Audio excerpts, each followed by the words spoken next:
news telling the truth. Over here, and we are following this breaking news out of Washington. Some serious Matt Lauer facing the State Department. That's right. According to internal State Department memos, the agency might have called off or intervened in investigation into possibly illegal and inappropriate behavior within its ranks, allegedly to protect jobs and avoid scandals. This concerns the time that Hillary Clinton was Secretary of State. We want to get right to NBC's chief White House correspondent Chuck Todd with the latest. Chuck, good morning to you. Chuck Todd. Good morning, Savannah. You know, there's an old saying in Washington that the cover-up is worse than the crime.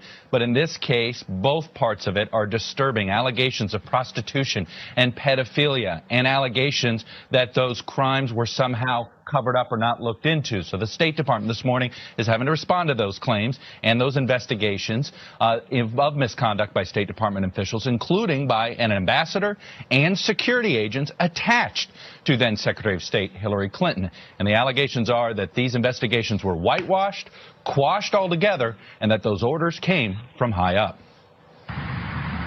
NBC News has obtained documents related to ongoing investigations into some disturbing allegations involving State Department personnel and at least one ambassador.